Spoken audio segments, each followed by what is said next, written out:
Hello guys, कैसे हैं आप सब लोग। मैं आपका friend Gogeta fusion of Goku and Vegeta. मैं आपका स्वागत करता हूं अपने और आप सब लोगों के प्यारे YouTube channel SSJ4 Gogeta gaming YouTube channel में। तो गाइस, आज मैं एक नई स्टोरी लेकर के आ गया हूं और जिसमें what if story, what if Goku reborn storyline in this storyline। तो गाइस, आज मैं आपको बताने आ गया हूँ कि मेरे पिछले यूट्यूब चैनल में आप लोगों ने बहुत अधिक मुझे सपोर्ट किया था। हाँ गाइस, क्योंकि मेरा पिछला यूट्यूब आप लोग जानते हैं कि बंद हो गया है और मैंने उसी यूट्यूब चैनल के पिछले यूट्यूब चैनल के नाम से एक नया यूट्यूब चैनल बनाया और दोबारा शुरू कर रहा हूँ। तो मुझे पता है कि मेरे जितने भी ड्रैगन बॉल जी के फैंस हैं और एनिमी के जितने फैन हैं वो मुझे जैसे पिछले यूट्यूब चैनल में मेरी सहायता की थी वैसे ही करेंगे और मुझे सपोर्ट करेंगे। मुझे बहुत अधिक उम्मीद भी है कि आप लोग, मुझे विश्वास है कि आप लोग मुझे सपोर्ट करेंगे। तो गाइस, आज मैं एनिमी बिपिन साहब ब्रदर को कोटि कोटि धन्यवाद देना चाहता हूं कि उन्होंने मेरे पिछले यूट्यूब चैनल से मेरी बहुत अधिक हेल्प की है और वो हमेशा मेरे साथ हैं और रहेंगे और उन्होंने मुझे बहुत अधिक हेल्प की है। अच्छे अच्छे डिसीजंस लेने को उन्होंने सजेशन दिया और अच्छे अच्छे सजेशन दिए और डिसीजन लेने में हेल्प की है मेरी। और गाइस, इस स्टोरी का क्रेडिट जाता है एनिमी बिपिन साहब ब्रदर को। उन्होंने ही मुझे ये स्टोरी प्रोवाइड कराई है और उन्होंने ही मुझे सब चीज़ जितना भी है एनिमी बिपिन साहब ब्रदर ने ही मेरी हेल्प की है। तो उनको थैंक यू बोलना चाहता हूँ। Thank you very much enemy Bipin साहब ब्रदर कि आपने मुझे हमेशा हेल्प की है और मैं आपका शुक्रिया अदा किन शब्दों में करूं। जितने शब्दों में करूं वो कम ही होगा आपके लिए। तो guys, let's start watching video. Let's go to topic.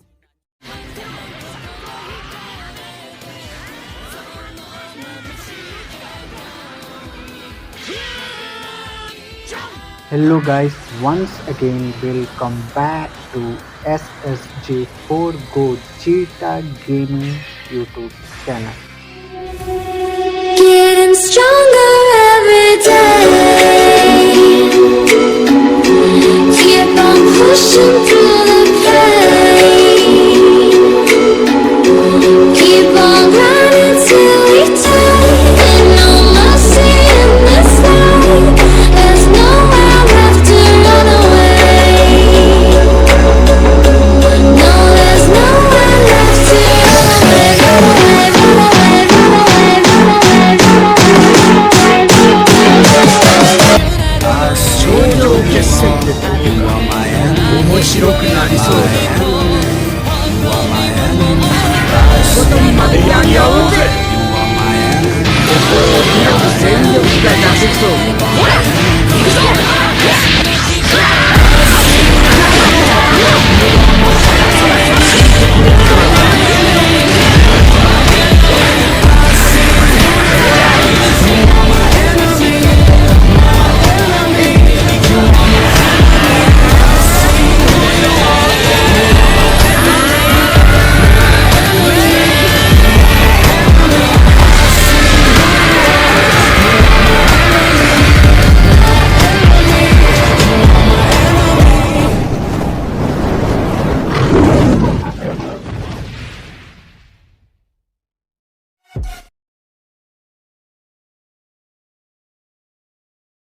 Story की शुरुआत होती है टूर्नामेंट पावर से, जहां पे सभी 12 विनियर्स का जीवन दांव पे लगा हुआ था।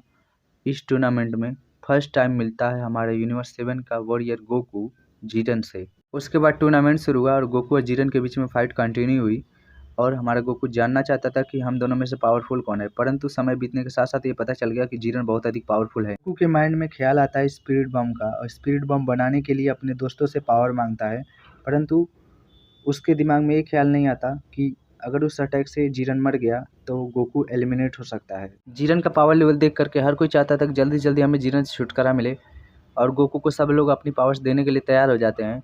और उसका कुछ समय बाद स्पिरिट बम तैयार हो जाता है और उस स्पिरिट बम को गोकू लॉन्च कर देता है जीरन की तरफ। परंतु सरप्राइजिंगली जीरन उस स्पिरिट बम को गोकू की तरफ पुश करने लगता है, और गोकू अपनी पूरी पावर लगा कर भी उसे रोक नहीं पा रहा था और उसका शिकार हो जाता है, और यहाँ से स्टोरी चेंज होता है। गोकू स्पिरिट बम के अंदर संघर्ष कर रहा था, परंतु वो मरता नहीं है, न बाहर आ पा रहा था, परंतु वो अपनी बॉडी के अंदर वो कुछ चेंजेस को फील करता है और वो अपनी यादों के साथ गायब हो जाता है। जैनो सामा ने जीरन को डिस्क्वालीफाई नहीं किया, क्योंकि इवन एक्चुअली वो अटैक गोकू का था। गोकू का कुछ समय तक जैनो सामा ने वेट किया, परंतु गोकू रिटर्न नहीं आया। ऐसे सिचुएशन को देख करके बीरस सामा अपने एंजल बीस से पूछते हैं आखिरकार सन गोकू का क्या हुआ। बीस रिप्लाई देते हुए बोलता है कि वो मरा नहीं है, परंतु किसी तरीके से वो जिंदा भी नहीं है। ऐसा सुन के बीरस सामा कंफ्यूज हो जाते हैं। गोकू के ना होने से यूनिवर्स 7 की हार निश्चित थी। वेजिटा उनके खिलाफ अधिक कुछ नहीं कर सका, और जैनो सामा ने यूनिवर्स 7 को एग्जिस्टेंस से इरेज कर दिया और यूनिवर्स 11 विनर हो गया। प्लेनेट वेजिटा में जीने और बारडॉग को दिखाया जाता है। क्या ये कौन सी जगह है? आखिर चल क्या रहा है? वे लोग कौन है? उसे तो जाना पहचाना लग रहा है, कहीं वो गोकू ब्लैक तो नहीं।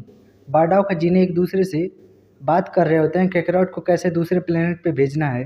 जीने बारडॉग से पूछते हैं केकरॉट को लेकर के इतने टेंशन में क्यों हो तुम।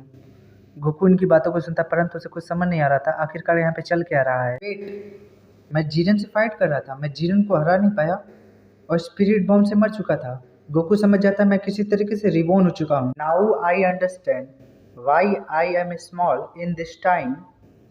वे लोग मेरे पेरेंट्स हैं, मुझे उन्हें बाहर निकालने के लिए कहना होगा। गोकू उनसे बात करने का प्रयास करता है, परंतु उन्हें कुछ सुनाई नहीं देता क्योंकि वो उस शिप के अंदर था। जीने कहती है हे बारडॉग, क्या तुम्हें कुछ फील हुआ? ऐसा मुझे फील हुआ ना, कोई मुझसे कुछ कहना चाहता है। ये सब तुम क्या कर रही हो जीने? हमारे पास इतना समय नहीं है कि हम बात करें, हमें केकरॉट को दूसरे प्लेनेट पे भेजना होगा। गोकू देखता है उनमें से कोई भी उसकी बातों को सुन नहीं पा रहे थे, परंतु वे लोग उस शिप को दूसरे प्लेनेट के लिए भेज देते, परंतु वो अचानक से ब्लास्ट हो जाता है। बारडॉग को जीने ये देखकर बहुत अधिक चिंतित हो जाते हैं, और बारडॉग बोलता है ये कैसे किया उसने? गोकू कहता है आप लोग मेरे पेरेंट्स हैं ना। बारडॉग और जीने ये देखकर और अधिक आश्चर्यचकित हो जाते हैं कि उनका बेटा केकरॉट उनसे कैसे बात कर पा रहा था। केकरॉट तुम बात कर रहे हो, परंतु कैसे? शांत हो जाइए डैड, मैं आप ही लोग का बेटा हूँ, परंतु मुझे अपने फ्यूचर्स की सारी बातें याद है। मानता हूँ आप लोग को समझने में तकलीफ हो रही होगी। ये सब तुम क्या कह रहे हो? मुझे भी सही तरीके से पता नहीं है डैड, परंतु मेरी सारी यादें मेरे पास हैं, परंतु मेरी पावर्स क्या मेरे साथ हैं कि नहीं ये चेक करना होगा। ऐसा कहकर गोकू सुपर साइयन 1 में ट्रांसफॉर्म हो जाता है। ऐसा देखकर बारडॉग बोलता है क्या ये किस तरीके का ट्रांसफॉर्मेशन है? कहीं ये लेजेंडरी सुपर साइयन तो नहीं? परंतु केकरॉट तो एक लो क्लास साइयन, उसके पास ऐसी पावर कैसे आई? उसी प्लेनेट पे किसी और प्लेस पर अचानक से कुछ पावर ट्रैकर्स जो पावर्स को ट्रैक करने के लिए बने होते हैं अचानक से ब्लास्ट हो जाते हैं। सभी लोग चिंतित हो जाते हैं और फ्रीजा को जाके सब बताते हैं, परंतु फ्रीजा ने किसी की बातों का यकीन नहीं किया। फ्रीजा का अटेंडेंट बोलता है लॉर्ड फ्रीजा प्लीज आप एक बार चेक कीजिए। फ्रीजा ट्रैकर्स को लगा के प्लेनेट की तरफ देखता है और ट्रैकर्स के नंबर्स को बढ़ता हुआ देख करके वो चौंक जाता है। एक समय ऐसा आता है ट्रैकर्स ब्लास्ट हो जाता है। फ्रीजा और ट्रैकर्स लाने का ऑर्डर देता है, परंतु वो भी ट्रैकर्स पिछले ट्रैकर्स की तरह ब्लास्ट हो जाता है। फिर ये चल क्या रहा है? ये किसकी पावर है? गोकू अपने बेस फॉर्म में आकर के अपने फादर बारडॉग से बोलता है कि हमें फादर जल्दी से जल्दी कुछ करना होगा, वरना फ्रीजा अपने प्लेनेट वेजिटा को डिस्ट्रॉय कर देगा, हमें जल्दी से जल्दी वहाँ पे पहुँचना होगा। इसका मतलब मैंने जो फ्रीजा के बारे में सोचा था वो बिल्कुल सही था। गोकू जो अपने पेरेंट्स से कभी मिला नहीं होता है, वो अपने पेरेंट्स को देख करके इमोशनल हो जाता है और उनके गले लग जाता है, और वो कहता है कि मुझे आपके साथ और समय बिताना है, इसलिए हमें फ्रीजा को जल्दी से जल्दी रोकना होगा। ऐसा सुन के बारडॉग बोलता है कि फ्रीजा बहुत अधिक पावरफुल है और हम उसके खिलाफ कुछ कर नहीं पाएंगे, ना ऑलरेडी कोई कर पाया है, तो मैंने इसीलिए डिसीजन लिया था कि तुम्हें दूसरे प्लेनेट पे भेज दिया जाए कि तुम्हारी लाइफ सिक्योर रहे, और तुम हमारे लिए चिंतित मत हो, तुम अपना फिक्र करो। डैड, मैंने ऑलरेडी फ्रीजा को फ्यूचर्स में कई बार हराया है। हम उसे हरा सकते हैं, यानी कि मैं हरा सकता हूँ। जीने गोकू को अपने लाइफ को रिस्क में डालने से मना करते हैं क्योंकि वो एक छोटा सा बच्चा है।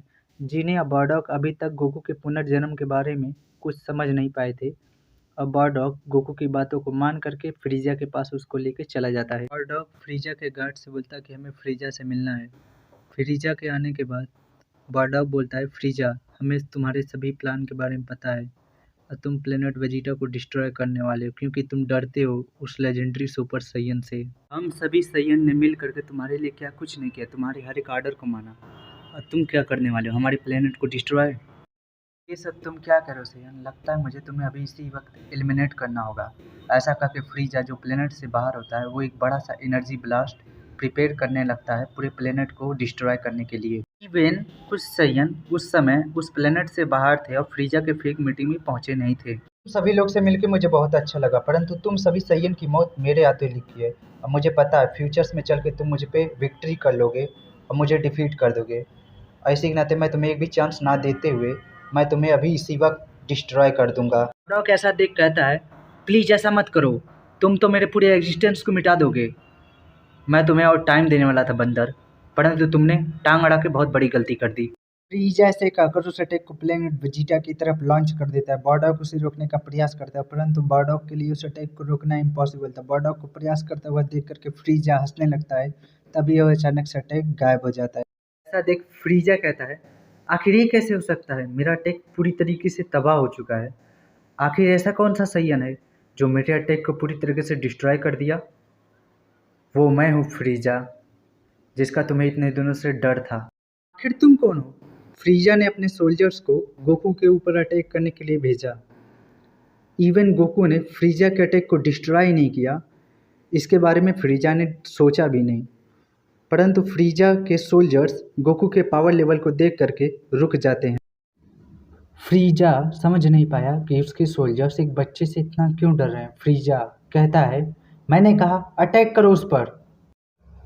उसके सोल्जर्स जो डर के मारे कांप रहे होते हैं, परंतु फ्रीजा के आर्डर के चलते वो गोकू के ऊपर अटैक करने के लिए जाते हैं, परंतु गोकू उन सबको कुछ सेकंड्स में डाउन कर देता है। Impossible, how can this be so strange.